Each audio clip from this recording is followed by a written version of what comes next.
ونستغفره ونؤمن به ونتوكل عليه ونعوذ بالله من شرور أنفسنا ومن سيئات أعمالنا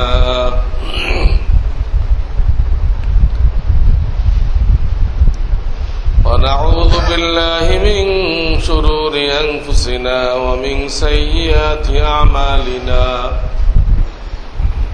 من يهده الله فلا مضل له ومن يضلل فلا هادي له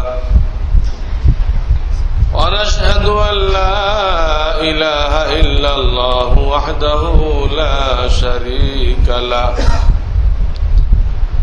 ونشهد أن سيدنا ومولانا محمدا عبده ورسوله صلى الله تعالى عليه وعلى آله وأصحابه وبارك وسلم أما بعد فأعوذ بالله من الشيطان الرجيم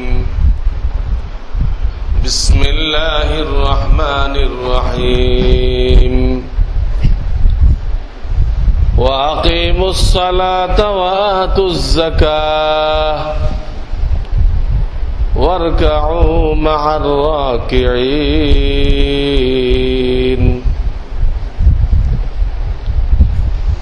وقال رسول الله صلى الله عليه وسلم من قام ليلة القدر إيمانا واحتسابا غفر له ما تقدم من ذنبه صدق الله العلي العظيم وصدق رسوله النبي الكريم बुजुर्गान मोहतरम আল্লাহ তাআলার মেহেরবানিতে গত জুমায় রমজান শরীফের পবিত্রতা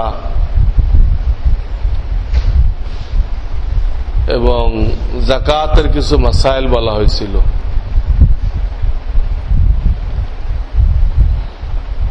তো রমজান মাসে রমজানের পবিত্রতার আলোচনা তো হবেই আলহামদুলিল্লাহ। যাকাতের আলোচনা এই জন্য হয়েছিল যে আমাদের দেশের লোকেরা সাধারণত 70 গুণ সওয়াবের আশায় রমজান শরীফে যাকাত দিয়ে থাকে। তো আমি বলেছিলাম 70 গুণ সওয়াব তো ঠিক আছে, কিন্তু সেই সাথে আমাদের এতটুকু জানা থাকতে হবে যদি কোন মানুষ বিপদগ্রস্ত হয়ে পড়ে, কোন প্রতিষ্ঠান অচল অবস্থা সৃষ্টি হয়, তখন একজন যাকাত দাতার জন্য এই কথা বলে যাকাত দেওয়া থেকে বিরত থাকা যে এখন দিলে তো 70 গুণ পাওয়া যাবে না, এই জন্য আপনাদের মাদ্রাসা যতই অচল হোক আমার কিছু করার নেই, আমি তো 70 গুণের আশায় রমজান শরীফে দিব। এটা হলো মূর্খতার কথা, দিন সম্পর্কে অজ্ঞতার কথা।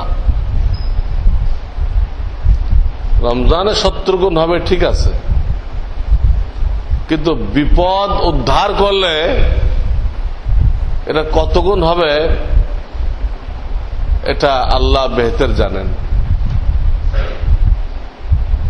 এটা 70 গুণ থেকে অনেক বেশি হবে। এটা কোন ব্যক্তির কোন দ্বীনি প্রতিষ্ঠানের সমস্যা দূর করা, এটা আল্লাহ তাআলার কাছে অনেক বেশি ফজিলত রাখে।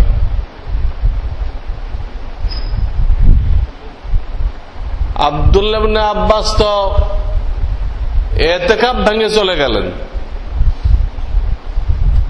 একটা লোকের পক্ষে সুপারিশ করার জন্য।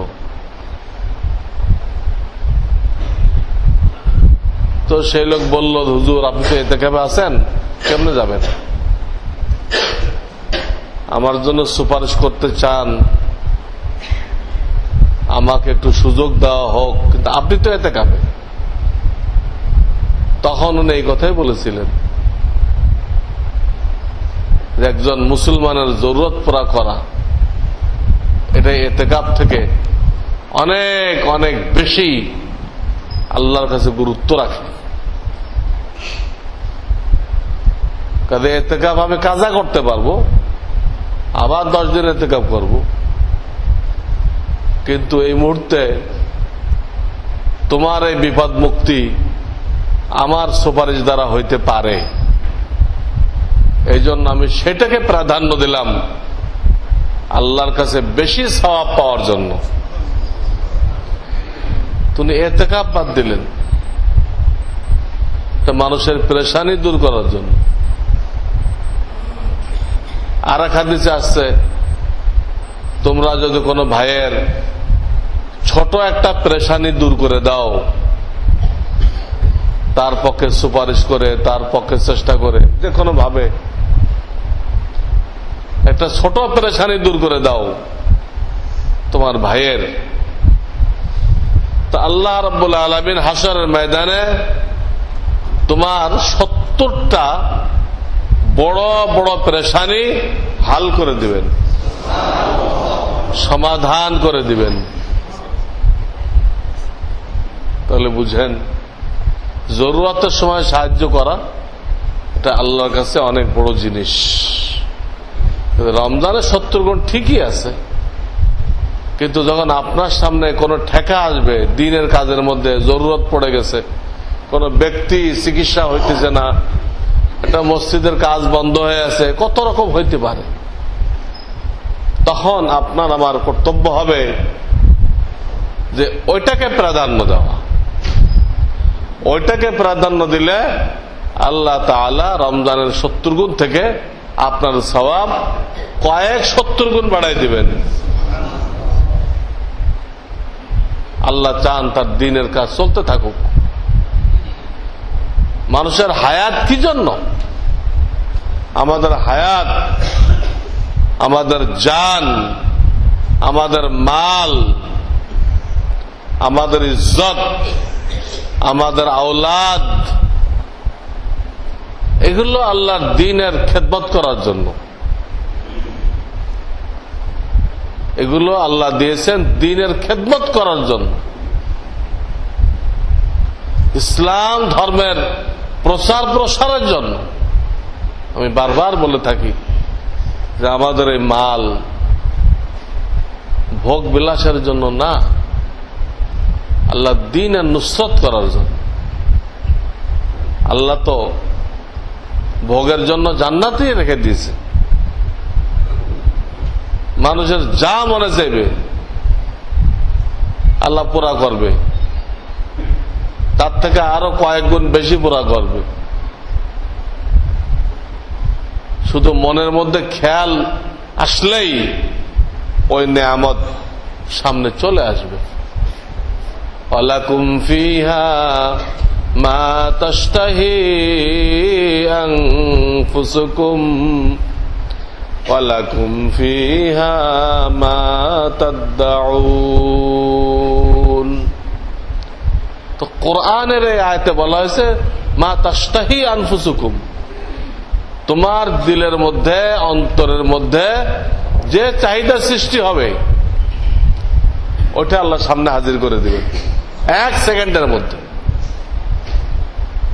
কাজে আল্লাহর নিয়ামত ভোগ করার জন্য জায়গা তো বেস্ট।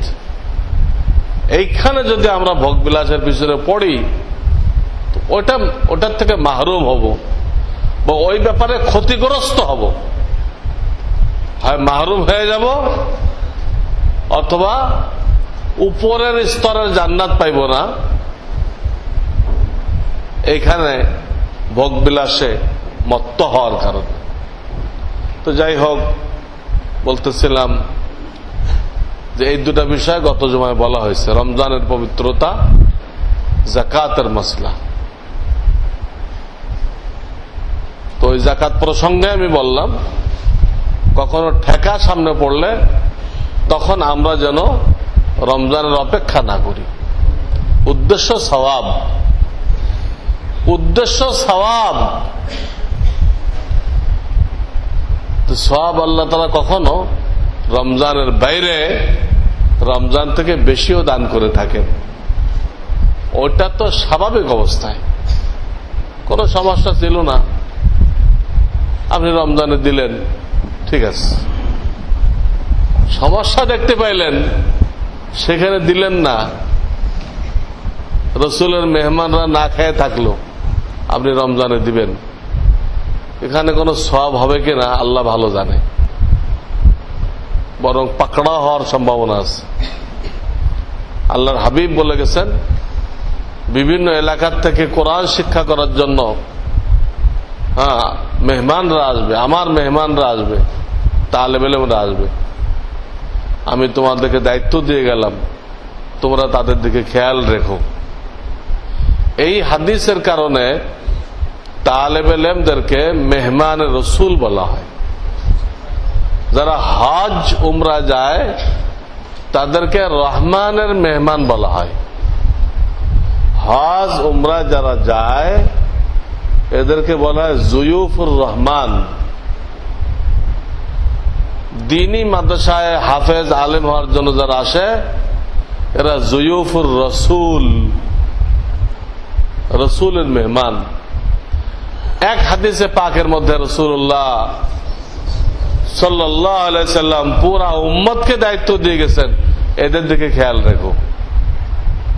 আমি যে কাজটা আল্লাহর পক্ষ থেকে আনছিলাম, আমার ওই কাজের দায়িত্ব এরা পালন করবে। আমি নবী হিসেবে যে কাজ করে গেছিলাম, দাওয়াত, তালিম, তাজকিয়া, এরা আলেম হয়ে ওই আমার কাজগুলো করবে।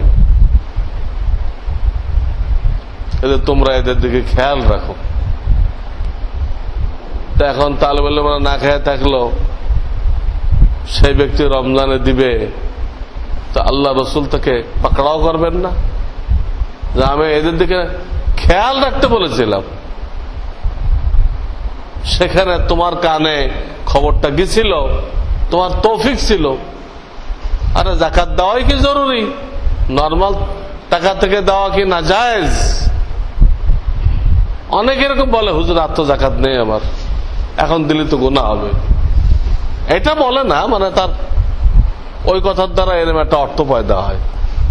যাকাত আর নেই বলে তারপর যে ভাবটা করে, ওই ভাবের অর্থ এটা, এখন তো দিলে তো এটা গুনায় কবিরা, তাহলে আপনাকে আমি কিছু আপনার মাদ্রাসায় দিতাম। এটা একদম গলত কথা। হ্যাঁ, যাকাতের পরে যারা দিবেন, যাকাত তো বাধ্যতামূলক, দিতেই হয়। যেটা বাধ্যতামূলক না, ওটা আল্লাহর কাছে অনেক দাম আছে, অনেক কদর আছে, অনেক কদর আছে, মূল্যায়ন আছে। আপনি একটা চাকর রাখছেন, তারা একটা কাজ দিচ্ছেন, নির্দিষ্ট কাজ। চাকরটা যে ডিউটি দিচ্ছেন, তার 1 ঘন্টা আগে এসে আপনার অন্য অন্য কাজ সব করে ফেলে। বলেন না, আপনি নিজেই করে ফেলে। আর ডিউটি শেষ, তাও যায় না, স্যার আরো কি কাজ আছে, আপনার কাজগুলো সেরে আমি যাব। আরো 1 ঘন্টা ডিউটি করে। তা আপনি যেটুক দায়িত্ব দিয়েছিলেন ওটুক তো ফরজ, ওর উপরে বেতন, কিন্তু সে নিজে আপনাকে খুশি করার জন্য আগে পরে আরো কাজ করতেছে। তা আপনার কাছে এটার কোনো মূল্যায়ন হবে না? অন্য কেউ যদি 6 মাসে 1 বছরে পার্মানেন্ট হয়, এ তো 1 মাসে হয়ে যাবে, আপনার দিল কেড়ে নেবে। এই জন্য যাকাতের বাইরেও দান খয়রাত করতে হবে, করে আল্লাহর দ্বীন রক্ষা করতে হবে। মুসলমানদের জান, মাল, ইজ্জত, আওলাদ আল্লাহর দ্বীন কায়েম করার জন্য বুঝতে হবে। আমার সন্তান এই কাজের জন্য, একে তৈরি করে আল্লাহর জমিনে ছেড়ে দিতে হবে। তোমাকে তৈরি করে দিলাম, এখন তুমি সারা দুনিয়ায় কোরআনের দাওয়াত দাও, ইসলামের দাওয়াত দাও। যদি সন্তানকে তৈরি করে আল্লাহর দ্বীনের খেদমতের জন্য ময়দানে ছেড়ে দেন, এর জন্য সন্তান। আপনার গাড়ি দ্বীনের কাজে ব্যবহার হয় কিনা, আপনার বাড়ি দ্বীনের কাজে ব্যবহার হয় কিনা, এখানে কোনো বয়ানের ব্যবস্থা করেন কিনা?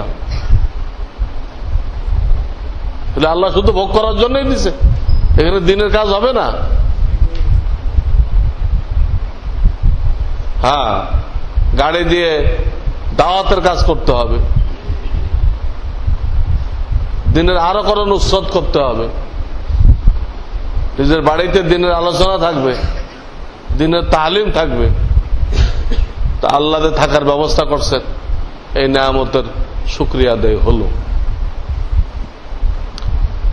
তো আজকের জুমা তো এসব বিষয় থাকবে, রমজানের পবিত্রতা, সামনে আবার লাইলাতুল কদর এবং সেইটা পাওয়ার জন্য ইতিকাফ, এটা আসতেছে। যাকাতের কিছু মাসলাও রয়ে গেছে, এগুলো আজকে আলোচনা করা হবে ইনশাআল্লাহ। রমজানের পবিত্রতা সম্পর্কে শুধু একটা ঘটনা বলবো, যেটা মাওলানা আশরাফ আলী থানভী রহমাতুল্লাহ আলাই ওনার কিতাবের মধ্যে লিখছেন।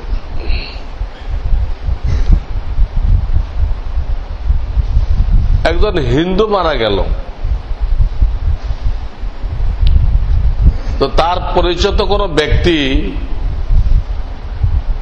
তাকে স্বপ্ন দেখতেছে যে আল্লাহ তাআলা তাকে জান্নাত নসিব করছেন। এই লোকটা মুসলমান, যে স্বপ্ন দেখতেছে সে মুসলমান। তো তাকে জিজ্ঞাসা করলো,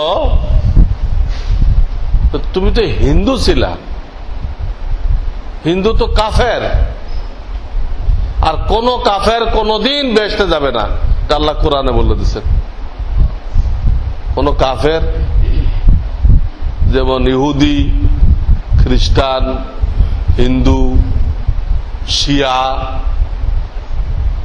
জৈন, বৌদ্ধ, ইসলামের বাইরে যা আছে, এক কথায় এদের সম্পর্কে আল্লাহর কোরআন ফয়সালা করে দিছে, এরা কোনো দিন বেহেশতে যেতে পারবে না। তো তুমি তাহলে কিভাবে গেলে?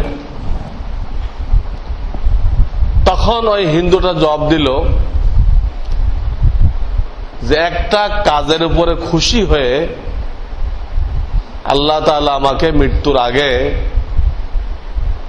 ইসলাম ধর্ম গ্রহণ করার সুযোগ দান করেছিলেন।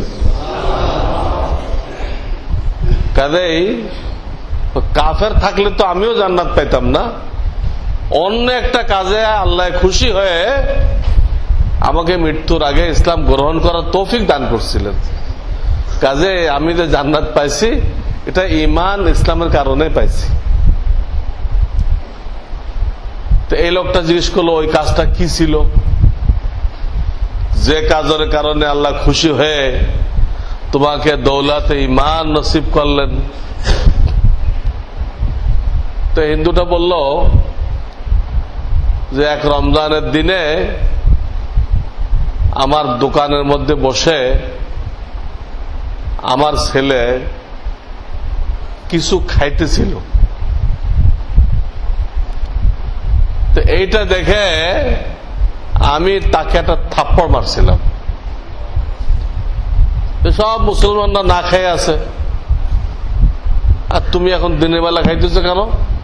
ওপেন, সবার সামনে।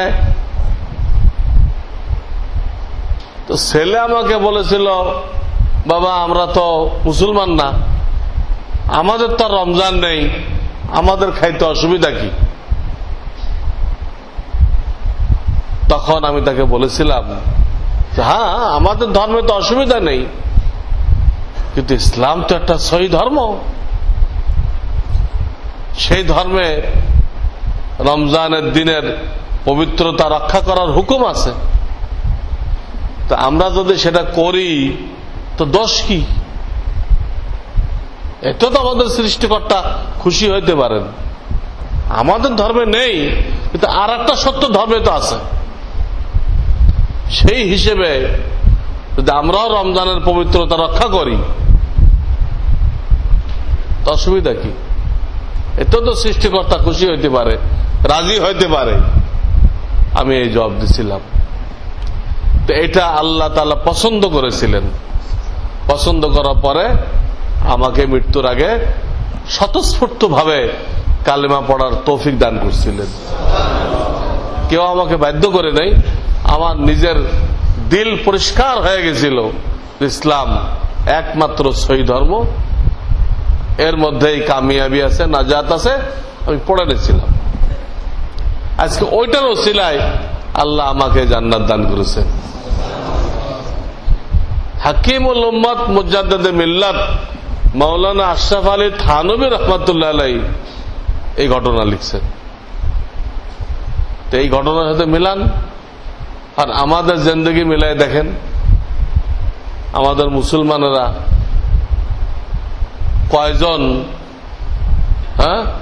রমজানের পবিত্রতা রক্ষা করতেছে। বিভিন্ন দিক দিয়ে আমরা পবিত্রতা ক্ষুণ্ণ করতেছি। রমজানে খাওয়া দাওয়া করা, রমজানের মর্যাদা রক্ষা করা হলো না। রমজানে মিথ্যা কথা বলা হলো, গীবত করা হলো,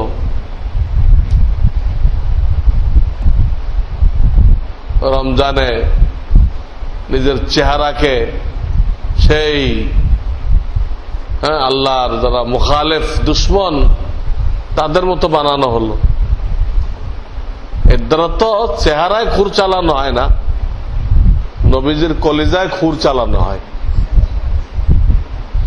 সেই কাজটা যদি রমজানে করা হয়, এটাকে রমজানের পবিত্রতা রক্ষা করা হয়।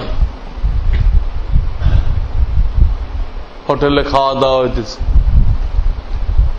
আগে তো শুনতাম পর্দা লাগায় খাইতো, এখন কারা কারা নাকি পর্দা নিষেধ করতেছে। আপনারা তাহকিক করেন, কিছু কিছু লোক নাকি পর্দা নিষেধ করতেছে, যেটা ধর্মনিরপেক্ষ দেশ, এখানে পর্দা লাগায় খাওয়া চলবে না, পর্দা উঠায় খাইতে হবে। কিচ্ছু মাথায় ধরল না এই লোকগুলোর কথা। ধর্মনিরপেক্ষ হলে পর্দা লাগায় খাইতে পারবে না, ওপেন গুনাহ করতে হবে। হোটেল যদি মুসলমান হয়, ধর্মনিরপেক্ষ তারা ব্যাখ্যা দেয় এই শব্দটা ইহুদিরা আবিষ্কার করছে, এটা রাজনৈতিক শব্দ। উদ্দেশ্য ধর্মহীনতা। ধর্মহীনতা বলতে কি বোঝায়? দুনিয়াতে আছে একটাই ধর্ম, ওটা না রাখা, আর ওগুলো তো বাতিল ধর্ম, থাকলে কি না থাকলে কি। অন্যগুলো তো বাতিল ধর্ম, থাকা না থাকা পার্থক্য কি? মরা মানুষ থাকলে কি আর না থাকলে কি? সহি অর্থ যেটা ধর্মহীনতা, ইহুদিরা যে অর্থে এই সেকুলার শব্দকে আবিষ্কার করছে, এই কথা বলে আস্তে আস্তে ইসলামের গোড়া কাটো। তো আমাদের দেশের লোকেরা ওই ইহুদিদের অর্থটা করে না, পিঠের চামড়া বাঁচানোর জন্য। এরা ব্যাখ্যা করা হলো যে প্রত্যেকে ধর্মীয় স্বাধীনতা দেওয়া হবে। আর এটা তো আগের তা আছে, তুমি কি দিলা? তুমি যেটা কইতেছ আগের তাই আছে। কোনো হিন্দুকে বাধ্য করা হয়েছে পূজা করতে পারবে না? সবাই তো স্বাধীনতা ভোগ করতেছে। যাই হোক, একটা বেহুদা কথা বলে তারা এই ব্যাখ্যা করতেছে। ধর্মীয় প্রত্যেক ধর্ম অবলম্বীকে তাকে ধর্মীয় স্বাধীনতা দেওয়া হবে। আমার প্রশ্ন, এই হোটেলওয়ালা যে মুসলমান হয়ে থাকে, তারপরও সে কথার কথা রমজানে অসুস্থ ব্যক্তিদের জন্য, যাদের শরীয়তে রোজা না রাখার অধিকার আছে, জায়েজ আছে, তাদের জন্য সে একটু খুলে রাখছে, কিছু খানা পাকাইছে অসুস্থ ব্যক্তিদের যান বাঁচানোর জন্য। তো তার ধর্মীয় স্বাধীনতা দিতে হলে সে পর্দা দিয়ে খাওয়াবে, অসুস্থ ব্যক্তিকে খাওয়াবে, কাফের বেদিনকে খাওয়াবে, কিন্তু তার ধর্মের কথা হলো যে পর্দা দিয়ে খাও। তো আপনি যদি পর্দা দিতে মানা করেন, তাহলে ওকে ধর্মীয় স্বাধীনতা কই দিলেন আপনি? আপনার ধর্মীয় স্বাধীনতার অর্থ হলো আপনি নাস্তিকদের সুবিধা দিলেন, মুসলমানকে তার ধর্মীয় সুবিধা দিলেন না। মুসলমান হোটেলম্যান চাইবে আমি যদি খাওয়াইতে হয় কোন অসুস্থ মানুষকে, আমি পর্দা দিয়ে খাওয়াবো, ওই অসুস্থ লোকটাকে সাহায্য করলাম, আবার রোজার পবিত্রতা রক্ষা করলাম। তা আপনি পর্দা লাগাইতে দিবেন না কেন? তখন আপনি একথা স্বীকার করতেছেন ধর্মীয় স্বাধীনতা দিবেন, তা আমার ধর্মীয় স্বাধীনতা এটা আমাকে দিবেন না কেন? এইগুলো সব ধোঁকাবাজির শব্দ। আসল উদ্দেশ্য ইসলামের উপর আঘাত। দেখেন না কি দুঃসাহস কাফেরদের, হাইকোর্টে মামলা করে দিছে যে আলেমরা 1400 বছর পর্যন্ত কোরআনের ভুল ব্যাখ্যা দিয়ে আসছে। জবাই হইল ইসহাক আলাইহিস সালাম, আর আলেমরা কয়ে আসছে ইসমাইল আলাইহিস সালাম। ইব্রাহিম আলাইহিস সালাম নাকি ইসহাক আলাইহিস সালামকে জবাই করছিল মিনা ময়দানে, এটা নাকি সহি। আর ওই হিন্দু কইতেছে, হিন্দু এটা কইতেছে যে ইসহাককে জবাই করছে, এটা ঠিক। আর মুসলমান আলেমরা কইতেছে ইসমাইলকে জবাই করছে। ইসমাইল মক্কা শরীফ আসলো কোত্থেকে? জবাই তো মিনায় হয়েছে। জবাইটা কোথায় হয়েছিল? তো মিনা তো আরো অনেক বছর আগে আল্লাহর নির্দেশে হযরত ইব্রাহিম খলিলুল্লাহ বিবি হাজেরাকে আর ইসমাইলকে রেখে গেছে। বাইতুল্লাহ যেখানে বাইতুল্লাহ এখন আছে এর পাশে কাকে রেখে গেছে? ইসমাইল আর হাজেরা। আর তার থেকে 3 মাইল দূরে হলো মিনা, সেখানে নিচে জবাই করতে। যখন রেখে গেছে তখন তো ইসহাকের জন্ম হয় নাই, একমাত্র ছেলে। আর ওনার ইসহাকের মায়ের নাম হলো সারা, বিবি। তাকে তো রাখছেন সিরিয়া, আরবিতে বলে সুরিয়া, বাংলাতে বলে সিরিয়া, সেখানে রাখছে। ওনার জন্ম আরো অনেক পরে হয়েছে। এক তো জন্ম হয়েছে পরে, আবার তিনি রয়েছেন সিরিয়া। তাহলে এনাকে জবাই করলো কিভাবে? ইসহাককে কেমনে জবাই করলো? ইহুদিরা এই দাবিটা করে, যেহেতু ইহুদিরা ওই ইসহাকের খানদানের লোক। ইহুদিরা ইসহাক আলাইহিস সালামের খানদানের লোক। ঈসা আলাইহিস সালাম পর্যন্ত সমস্ত নবী এই ইসহাক আলাইহিস সালামের খানদানের লোক।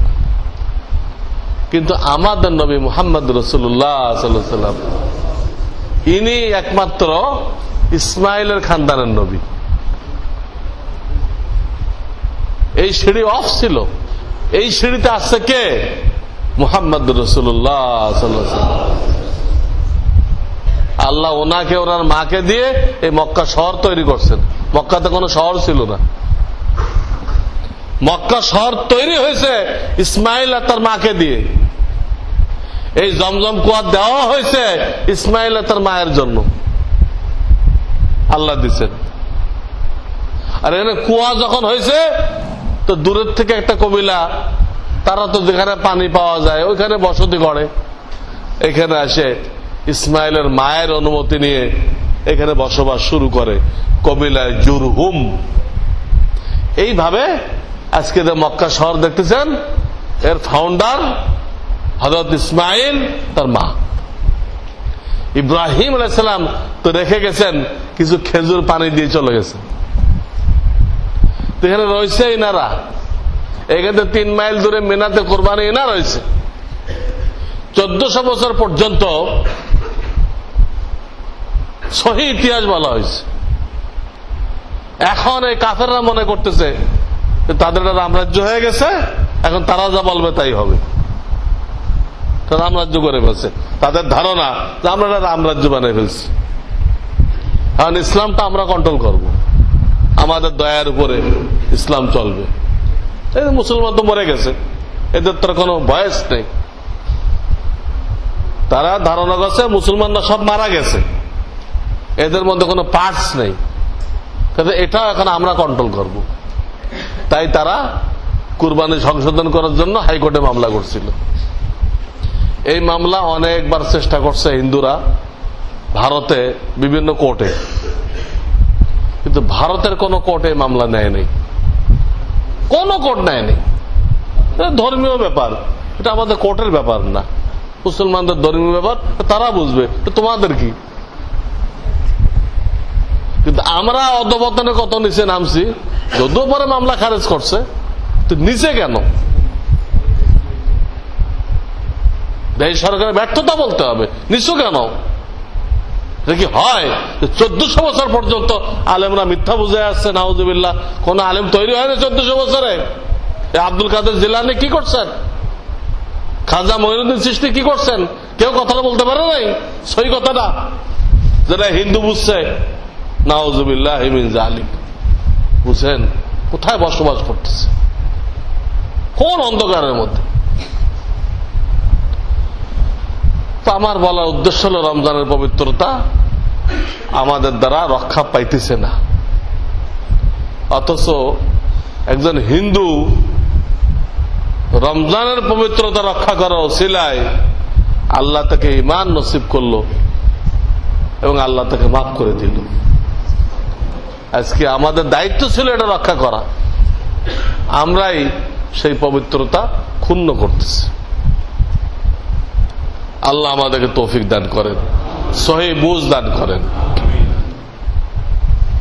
দ্বিতীয় কথা হলো যে সামনে লাইলাতুল কদর, বিভিন্ন হাদিসে আল্লাহর হাবিব বলে দিয়ে গেছেন যে শেষের দশকে খোঁজ করো, শেষের দশকের বেজোড় রাত্রিগুলোতে খোঁজ করো, বহুত তাকিদ করছে।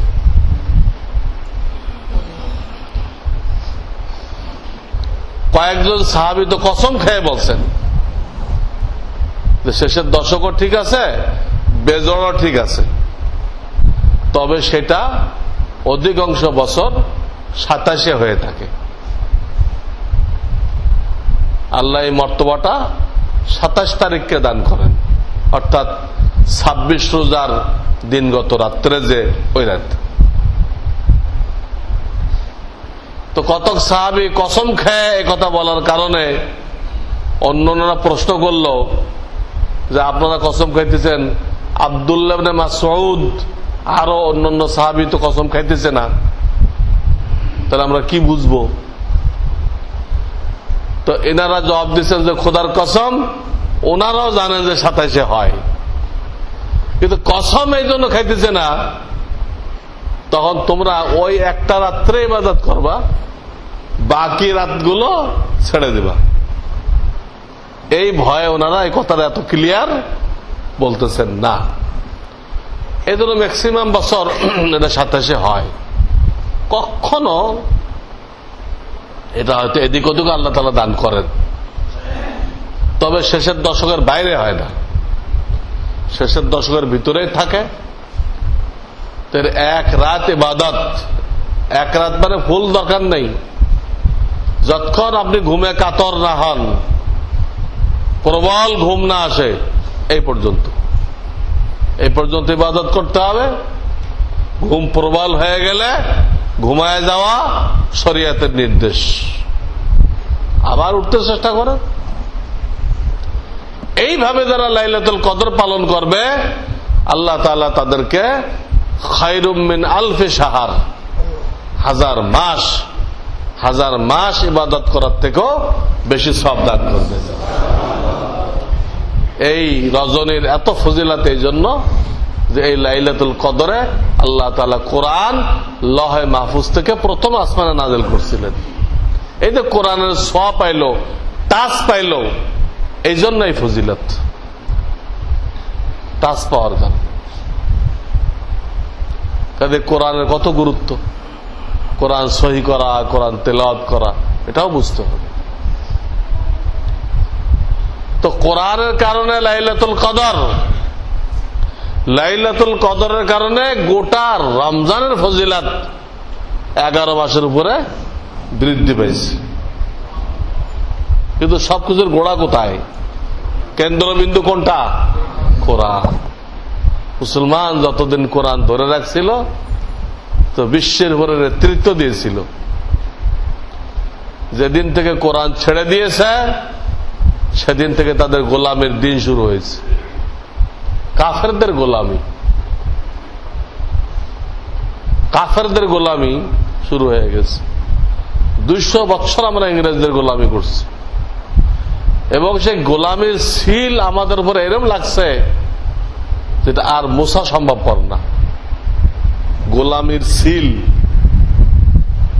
এরকম লাগছে যে সিল আর বুঝবে না। কেন বললাম? এখন যে আপনি আপনার ছেলেকে ব্রিটিশ কাউন্সিলে ভর্তি করতে পারেন তো কত খুশি হবেন। ওটা গোলামের সিল। এখন যদি লন্ডন থেকে একটা টনি বিল্লি আসে তা আপনি কি ইজ্জতের নজরে দেখবেন, কত সম্মান দিবেন। যে আপনাকে অন্যায়ভাবে গোলাম বানায় রাখলো, এই গোলাম বানায় রাখার কারণে আপনি তাকে কি পরিমাণ ইজ্জত দিচ্ছেন। আপনার ছেলেকে কোরআন না শিখায় ওদের সিলেবাস পড়তে দিচ্ছেন। কোরআন না শিখলে ক্ষতি নেই, কিন্তু ওইটা না শিখলে তো দুনিয়ায় চলতে পারবে না।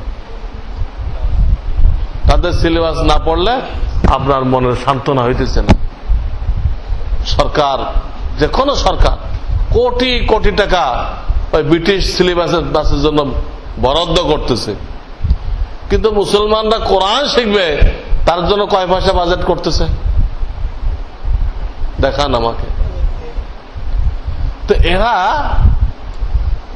শাসনও করে গেল, গোলামও বানায় গেল এবং সিল লাগাই দিয়ে গেল তোমরা কিয়ামত পর্যন্ত গোলাম থাকবে আমাদের।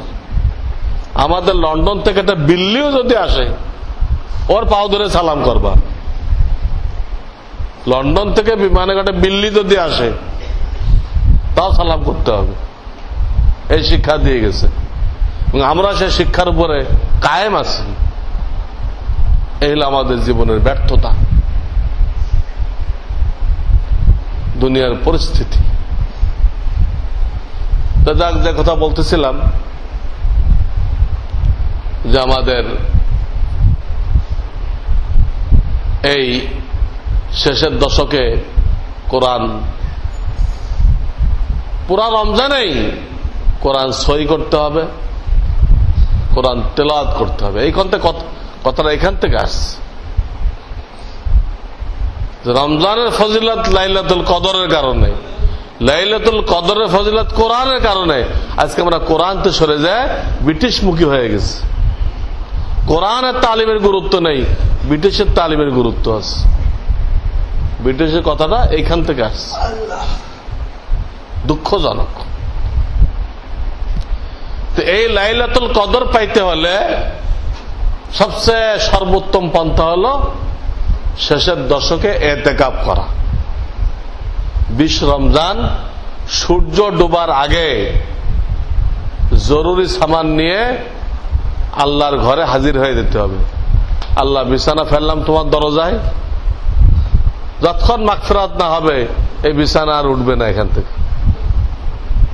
তোমার গেটের মধ্যে বিছানা লাগাই দিলাম, মাগফিরাতের দরখাস্ত নিয়ে আসছি, মাগফিরাত হবে তা আমি তোমার দরজার থেকে উঠবো।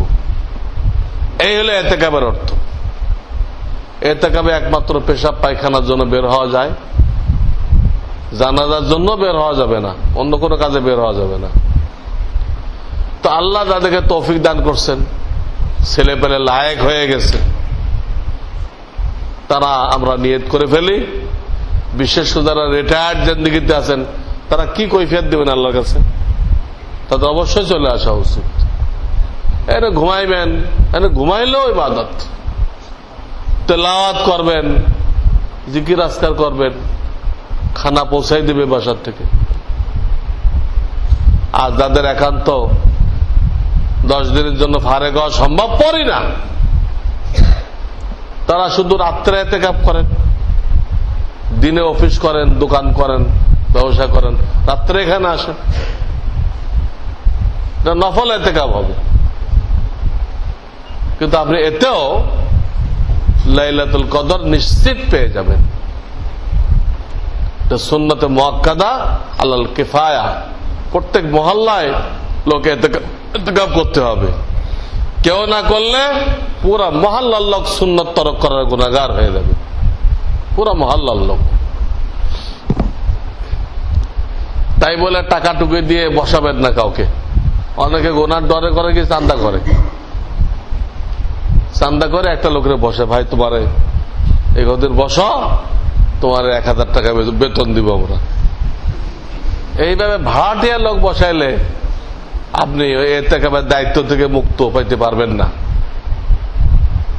হ্যাঁ, কোন গরিব মানুষ স্বেচ্ছায় বসছে, আপনি জানেন বিচারা রিক্সা চালায় খাওয়ায়, তা আপনি তারে কিছু সাহায্য করলেন, তার বাড়ির দিকে কিছু চাউল কিনে দিলেন, এটা নিষেধ না। সে কারোর সাথে শর্ত করে নাই, সে আল্লাহর জন্য বসে গেছে। কিন্তু মুসল্লিরা তার দিকে খেয়াল করে তারা কিছু হাদিয়া দিল, কেউ চাউল দিল, কেউ তরকারি কিনে দিল, বা নগদ টাকাই দিল, এতে কোনো অসুবিধা নেই। একই জিনিস, আপনি একভাবে আসলে না জায়েজ, আর একভাবে আসলে বহুত বড় সওয়াব। এটার নাম এলেম।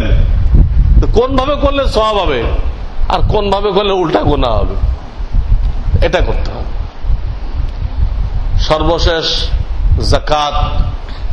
যাকাতের কিছু মাসলা মাসাইল আমি গত জুমাতেও বলে দিয়েছি, আজকেও বলে দিচ্ছি। 2-1টা মাসলা। একটা মাসলা এই, অনেকে ওই যে ব্যাংক থেকে বিভিন্ন প্রয়োজনে লোন নিয়ে রাখে, যে লোনগুলো পর্যায়ক্রমে আস্তে আস্তে শোধ করতে হবে কয়েক বছরে। অনেকে করে কি, ওই লোনটা তার হাতের টাকা থেকে বিয়োগ দেয়, দিলে আর যাকাত আসে না, বা আসলেও অল্প আসে। হয়তো তার হাতের মধ্যে কথার কথা 20 লাখ টাকা রুলিং করতেছে, ব্যবসায় খাটতেছে, তার বিভিন্ন ব্যাংকে ধরেন লোন আছে হয়তো 18 লাখ টাকা। আর কি করতেছে, আমি 18 লাখ টাকা যখন লোন আছি, তাহলে এখন সে 2 লাখ টাকা যাকাত দিচ্ছে। আরে ভাই, জিজ্ঞাসা করেন কাউকে, আপনি নিজে মুফতি না হয়ে জিজ্ঞাসা করেন, আপনার উপরে 2 লাখ টাকা যাকাত আসবে না 20 লাখ টাকার আসবে? একা ফয়সালা করলে তো হাসরের ময়দানে বহু মাল আপনার থেকে যাবে, যেগুলো যাকাত দেওয়া হয় নাই, ওইগুলো আপনার দোজখের সামান হয়ে যাবে। এখানে মাসলা কি? মাসআলা হলো এই, যে লোনটা এক্ষুনি আদায় করতে হবে, এটা আদায় করে দেন, ঝামেলা কমাই দেন। এরপর যে টাকা আপনার হাতে বাঁচবে, এটা পুরোটা যাকাত দেন।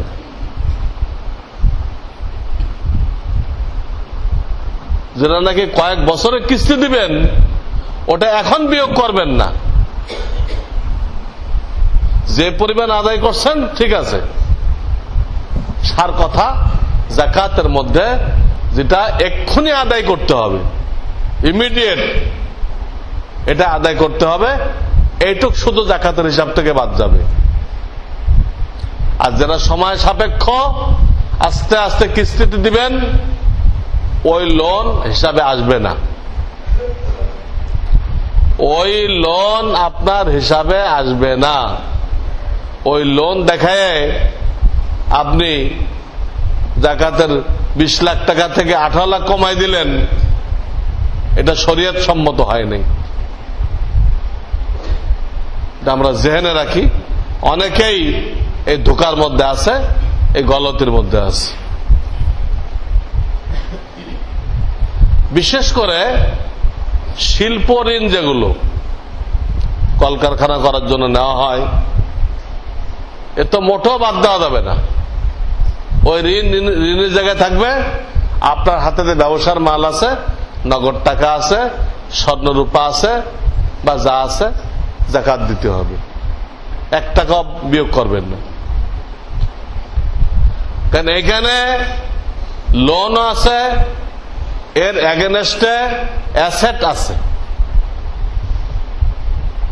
লোন নিছেন, নিয়ে মিল কারখানা বানাইছেন, যদি আপনি ব্যর্থ হন এগুলো সব ওই ব্যাংক নিয়ে যাবে। তো লোন আছে, অ্যাসেট আছে, এই অবস্থায় ওই লোন হিসাবে আসবে না। লোন আছে, লোন দিয়ে আপনি বাড়ি এই মিল কারখানা বানাইছেন, জমা খরচ সব ঠিক আছে বলতেছে। তো এই অবস্থায় আপনি যে ব্যবসা করতেছেন,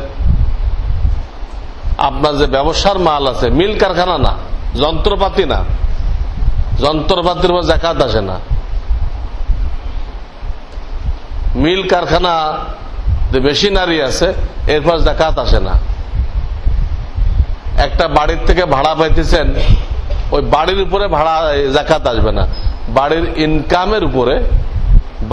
ইনকামের উপরে যাকাত আসবে। কাজে শিল্প ঋণ বিয়োগ করবেন না। ঋণ আছে, অ্যাসেট আছে, আপনি তার লাভ পাইতেছেন, বা আপনার যে কাঁচামাল আছে, ব্যবসার মাল আছে, তার যাকাত আদায় করে দিবেন। এখন প্রশ্ন হলো, অনেকে বলে আমি সুদের উপরে লোন নিছি। সুদের উপরে লোন নিছেন, লোন নিয়ে লোনটা কোন কাজে লাগাইছেন? যে ব্যক্তি হালাল রিজিকের ব্যাপারে নিরুপায় হয়ে গেছে, শরিয়ত তার জন্য অবকাশ দিছে। এটা লোনের মসলা কইতেছি।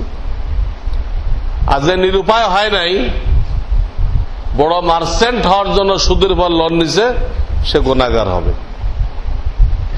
সে তো সুদ দিচ্ছে, গুনাহগার হবে। কিন্তু প্রশ্ন অন্য, সুদের উপরে লোন নিছেন, এটা আপনি মাপ পাবেন না, গুনাহগার হবেন, এটা একটা সাইড। কিন্তু লোন নিয়ে লোনটা কি কাজে লাগাইছেন? লোনের টাকা তো আপনি মালিক না, করজের টাকার আপনি মালিক না, এর উপর যাকাত আসবে না। কিন্তু এই টাকা দিয়ে আপনি যে ব্যবসা করলেন, লাভ নিলেন, ইনকাম করলেন, ওটা আপনি মালিক, ওটা আপনি মালিক, ওটা যাকাত দিতে বলা হইতেছে। বা ওটা দিয়ে মিল কারখানা করছেন, তো মিল কারখানা মানে যাকাত আসবে না। আবার লোনটাও বিয়োগ হবে না, লোনের জায়গায় আপনি যা লাভ পাইলেন বা কাঁচামাল কিনছেন, যেগুলো মালিক আপনি, এগুলো উপরে যাকাত দিয়ে দিবেন। এই হলো মাসলা। আর একটা প্রশ্ন আসছে যে স্বর্ণ রূপার যে অলংকার ব্যবহার করা হয়, কিছু ভণ্ড লোক বলতেছে যেগুলো ব্যবহার করা হয়, ব্যবসা করা হয় না, এটার উপরে যাকাত নেই। এটা ভুল ফতোয়া। হাদিসে যে ঘটনা পাওয়া যায়, হুজুর একজন মহিলাকে জিজ্ঞেস করলেন যে তুমি যে চুড়ি পড়ছ, তা যাকাত দাও। ওই মহিলা তো ব্যবসা করতো না, তার পড়া ছিল, পড়া দেখে হুজুর জিজ্ঞেস করছেন। কাজে এই যে ফতোয়া দিল, যেগুলো মহিলারা ব্যবহার করে এগুলো উপরে যাকাত নেই, টোটাল গলত ফতোয়া, গলত ফতোয়া। আর একটা গলত ফতোয়া প্রচার করা হইতেছে, বা ভুল বুঝাবুঝি হইতে পারে, আমরা যে বলি যে 7.5 তোলা, শুধু স্বর্ণ থাকলে 7.5 তোলা এই পরিমাণ হলে যাকাত দিতে হবে।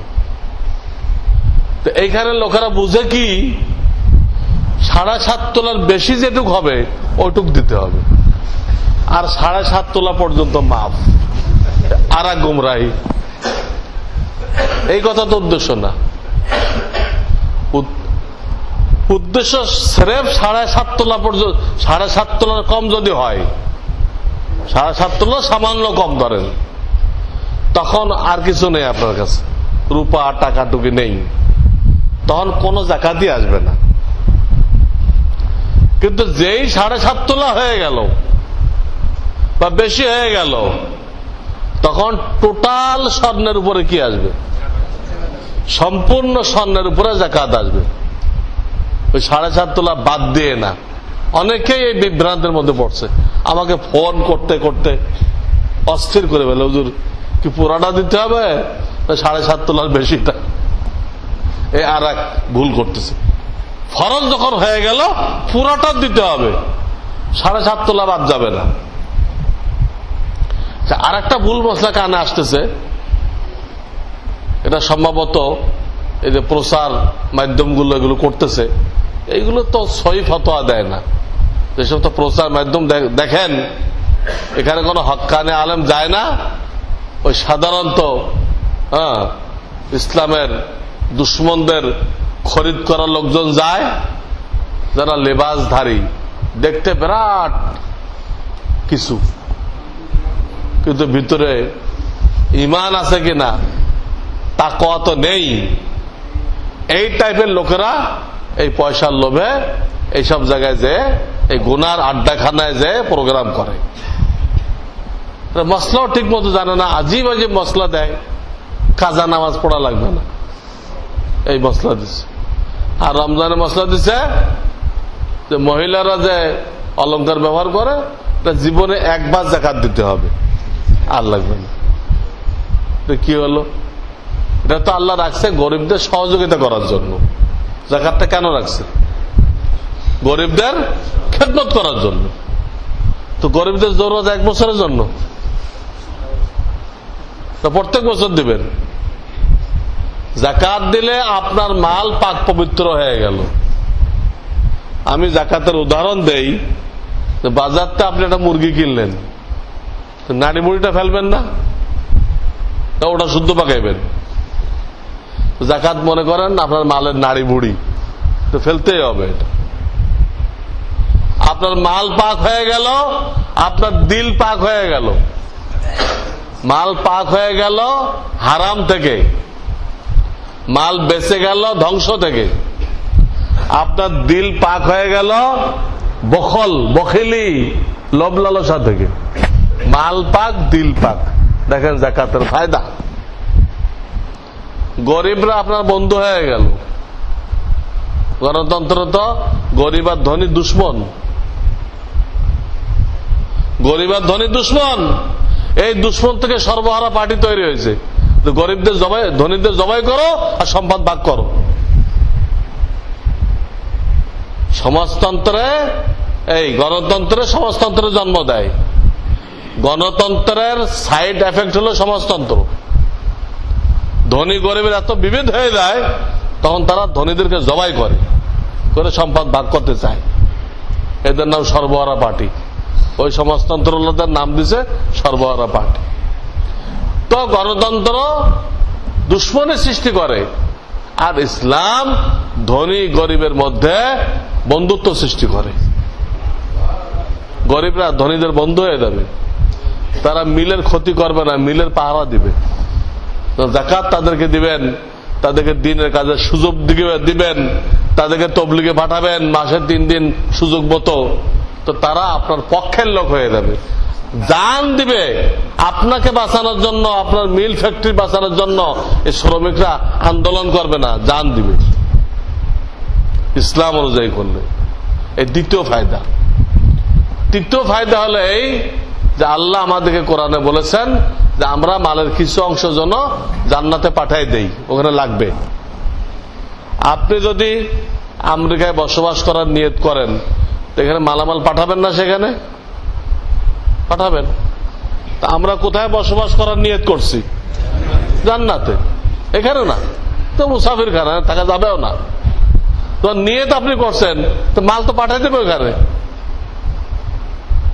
তো পাঠানোর সুরত কি? এই যে যাকাত দিলেন, ফিতরা দিলেন, এই গরিবগুলো হলো আপনার কুলি, আপনার মালগুলো জান্নাতে পৌঁছাই দিচ্ছে।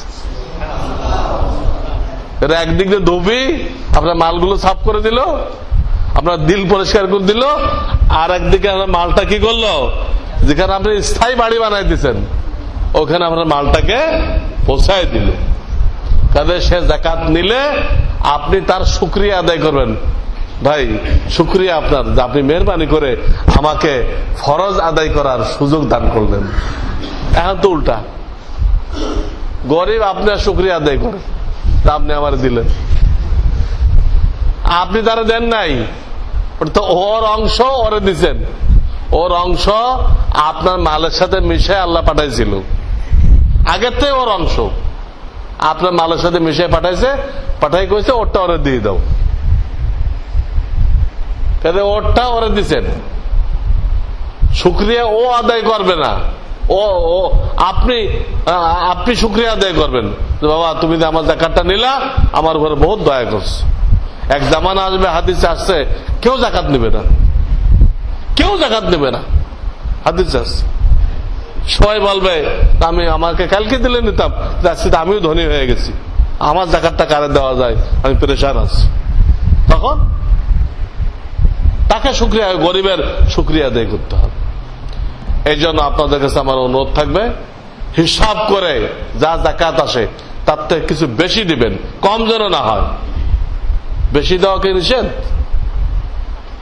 আমি বলছি 50 টাকা দিতে, আজকে দেখলাম ফাউন্ডেশন কাছে 100 টাকা দিতে। যদি 100 টাকা যদি দেন তো কি গুনাহ হবে? আমি যেটা কইছি এটা সর্বনিম্ন, বেশি দিলে দেন। ওরা কি হিসাব করছে আমি জানি না, ওরা চাউল হিসাব করছে। চাউল হাদিসে নেই, হাদিসে আছে খেজুর, হাদিসে আছে পনির, হাদিসে আছে জব। তো খেজুর আর পনির যদি ধরেন তাহলে 350 দাম দিতে হবে, তখন আসবে 1500 টাকা। ওগুলো ধরলে আসবে 1500 টাকা। গেহু ধরলে আসবে, গম ধরলে আসবে 50 টাকা। চাউল ওই সময় ব্যবহার হইতো না, হাদিসে আসে নাই। তবে ফতর কিতাবে লিখছে চাউল যদি কেউ দেয় তো গমের হিসাবে মেলাবে, সে চাউল দিয়ে যদি কেউ সৎকার বেতন দেয় গমের সাথে মেলাবে। আর তারা কোন দলিলে চাউলকে নিয়ে ওইগুলোর সাথে মেলাইছে, কিশমিশ, খুরমা, তারপরে জব, এটা আমার এলেমের বাইরে, এটা কোন দলিল আমার কাছে নেই। হ্যাঁ, তারাও দিতে পারবে বলে মনে হয় না, তাদের মূর্খতার ভিত্তিতে তারা এটা করছে। যাক, এরা মূর্খ হোক, গরিব হয়তো কিছু বেশি পেয়ে যাবে, লাভ তো হলো। এদের মূর্খতার কারণে গরিব যদি 100 টাকা পায় ভালো, 1500 টাকাও তো আছে, কিশমিশ দিয়ে দিলে তো 1500 টাকা হবে। সর্বনিম্ন 50 টাকা, আর উপরে আপনি 1500 টাকা দিতে পারেন এক একটা সৎকার পেতে। এগুলো আমরা ঠিকঠাক মতো আদায় করি। হ্যাঁ, আল্লাহ আমাদেরকে তৌফিক দান করেন। সব বছর বলে থাকি আমাদের এখানে মাদ্রাসা আছে এবং মাশাআল্লাহ খুব ভালোভাবে চলতেছে, পড়াশোনার মান খুব ভালো। তো আমি আপনাদেরকে যে প্রথম সুপারিশ এটা, যেখানে লিল্লাহ বোর্ডিং এ যা প্রয়োজন, এই মহল্লার ভাইদের দায়িত্ব নিজের আত্মীয় স্বজনের পাশাপাশি এখানে লিল্লাহ বোর্ডিং এর ছাত্রদের জরুরত পুরা করে দেওয়া, এই মহল্লাবাসীর উপরে এটা গুরু দায়িত্ব, দেখতে হবে। তো এই মাদ্রাসার পাশাপাশি আমি যে মাদ্রাসা আছি জামিয়া রহমানিয়া মোহাম্মদপুর, এটার জন্য আমি সব বছর সুপারিশ করি। সেখানে তো বহু টাকা লাগে, বহু টাকা, প্রায় 75 লক্ষ টাকা লাগে। তো ওই ব্যাপারও এখান থেকে মাশাআল্লাহ অনেক ভাই এখানে দেওয়ার পাশাপাশি ওখানে আপনারা দিয়ে থাকেন। আমি সেখানের শাইখুল হাদিস, আমি সেখানের প্রধান মুফতি, তা আমার এটা দায়িত্ব আপনাদেরকে জানানো, আপনাদের কাছে দাবি পেশ করা। আমি দাবি পেশ করে দিলাম, আপনারা ওখানেও স্মরণ রাখবেন।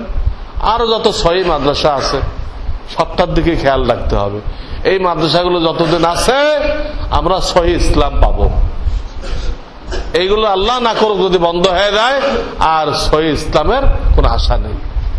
আল্লাহ এগুলোকে হেফাজত করেন। ওয়া আখিরু দাওয়ানা আনিল হামদুলিল্লাহি রাব্বিল আলামিন।